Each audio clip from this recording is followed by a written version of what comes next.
안녕하십니까. 좋은 아침입니다. 요한복음 20장 30절 31절 두 구절을 함께 나누도록 하겠습니다. 먼저 본문을 읽어보죠.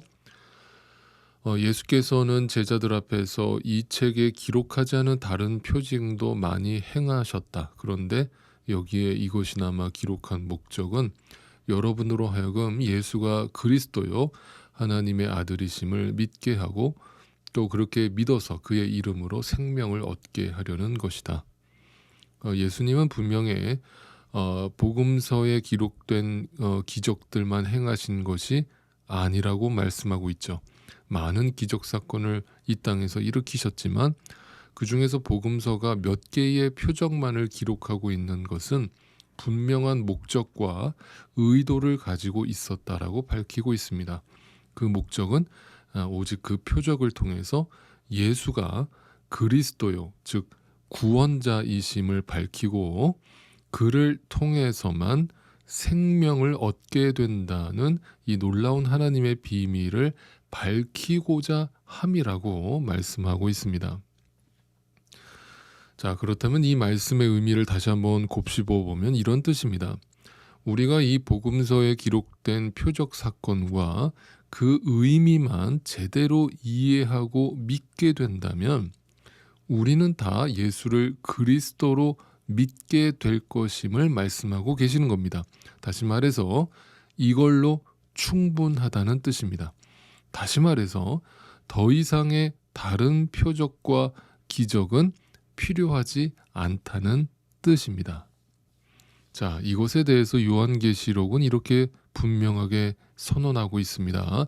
요한계시록 22장으로 한번 가보겠습니다. 18절 19절 말씀입니다. 나는 이 책에 기록한 예언의 말씀을 듣는 모든 사람에게 증언합니다. 누구든지 여기에 무엇을 덧붙이면 하나님께서 그에게 이 책에 기록한 재앙들을 덧붙이실 것이요, 또 누구든지 이 예언의 책에 기록한 말씀에서 무엇을 없애버리면 하나님께서 이 책에 기록한 생명나무와 그 거룩한 도성에서 그가 누릴 몫을 없애버리실 것이다. 자, 이 말씀의 의미는 너무나 명확합니다. 성경 말씀 외에 더 이상 다른 예언이나 표적은 필요치 않다라고 하는 명백한 선언입니다. 그런데 이렇게 명백하게 성경이 써 있는데도 불구하고 여전히 아직도 기독교 안에서, 교회 안에서 자신이 지금도 하나님으로부터 직통 계시를 받는다라고 주장하는 자들이 있다라고 하는 사실에 저는 충격을 금할 수가 없습니다. 또 지금도 하나님은 눈에 보이는 이적과 표적을 통해서 말씀하시고 계시하신다라고 주장하는 자들이 또 그런 자들을 따르는 자들이 너무나 많다라는 사실에 정말 충격을 받을 수밖에 없습니다. 이러한 인간들의 무지함은 오늘날만의 현상은 결코 아닙니다. 예수님 당시에도 그랬고 인류의 역사 내내 말 그대로 죄된 인간, 소경된 인간은 이처럼 하나님의 말씀에 대해서 무지하고 여전히 자신의 판단과 이성과 자신의 상식 속에서 그 하나님을 따르려고 한다는 증거인 것입니다. 그래서 인간은 그 눈에 보이지 않는 하나님을 늘 보이는 하나님으로 바꾸려는 그런 노력을 끊임없이 해왔던 것이죠. 성경에 기록된 대로 바로 금송아지 사건 같은 것이 대표적인 것이죠. 그리고 예수님이 이 땅에 오셨을 때도 계속해서 유대인들은 눈에 보이는 이적과 기적을 보여달라고, 표적을 보여달라고 요구했던 것입니다.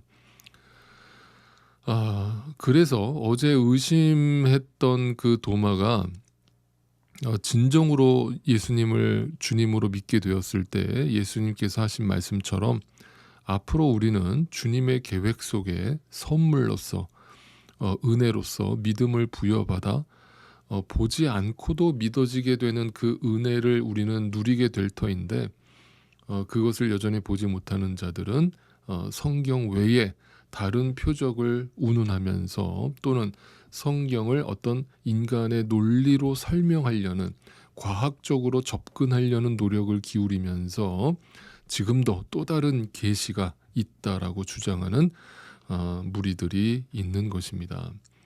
이런 모습들을 보시면서 여러분이 분별하실 수 있기를 간절히 소망합니다. 이것이야말로 불신앙인 것이죠. 분명히 말씀드립니다. 잊지 마십시오. 믿음은 오직 선물로서 주어지는 것입니다. 그 믿음은 이미 우리에게 주어진 성경 말씀을 통해서 또한 확인되는 것임을 분명히 말씀드립니다. 그래서 우리에게 성경은 너무나 중요한 것이 되는 것입니다. 반면에 또 성경은 이 세상의 어떤 처세술이나 우리가 받아야 할 위로나 어떤 우리 마음을 시원케 해주는 그런 목적으로 쓰여진 책이 아니라는 것입니다. 성경은 오직 예수 그리스도가 누구시며 우리 자신이 또 누구이며 우리는 어떻게 구원에 이르게 되는가에 대해서만 설명하는 책인 것입니다. 그러므로 우리가 오늘도 성경을 바르게 묵상하는 방법은 성경의 어떤 본문을 읽더라도 여러분이 구약을 읽으시든 신약 성경을 읽으시든 어떤 텍스트를 만나시더라도 그 속에서 나라고 하는 인간의 죄된 인간의 실체가 무엇인지를 그 성경을 거울로 삼아서 들여다보실 수 있어야 되고, 동시에 그런 나를 왜 예수님은 끝까지 포기하지 않으시고 추적해 오시는가, 나를 구원해 내고야 마시는가에 대해서 보실 수 있어야 되는 것입니다. 어떤 본문을 읽으시더라도 그것을 발견하지 못하신다면 여러분은 성경을 읽으신 게 아니라 그냥 역사책을 읽고 계신 것입니다. 그래서 사실상 여러분이 설교를 들으실 때도 마찬가지인데요. 설교는 그래서 항상 같은 결론에 도달해야 되는 것입니다. 어떤 결론입니까? 인간의 죄성을 드러내고 하나님의 놀라우신 은혜를 선포하는 것이 설교인 것입니다. 그래서 설교를 듣는 정말 잘못된 태도 중에 하나가 목사님이 오늘은 또 어떤 새로운 이야기를 들려주실까 하는 태도입니다. 그것은 하나님의 말씀을 전혀 모르는 자들이 그런 태도를 취하는 것입니다. 여러분 기억하십시오. 어떤 설교든 그 속에서 동일한 복음이 선포되지 않고 또 죄된 인간의 실체가 폭로되지 않는다면 그것은 설교가 아니라 그냥 신앙 강연에 불과한 것입니다. 부디 바라옵기는 여러분 안에 계신 성령 하나님께서 오늘도 여러분에게 충만함을 허락하셔서 이런 분별력을 허락하셔서 하나님의 말씀을 바르게 묵상하고 그 말씀대로 바르게 또 적용하며 살아가시는 그런 성숙한 신앙인들 다 되실 수 있기를 간절히 바랍니다. 여러분 이제 우리는 요한복음의 끝자락에 와 있습니다. 어떠십니까? 여러분에게 하나님이 주신 믿음이 허락되어 계셨다면 저와 함께 묵상한 이 요한복음을 묵상하는 내내 그 속에 숨겨있는 놀라운 하나님의 섭리와 계획과 뜻이 분명하게 보이셨으리라 저는 생각합니다.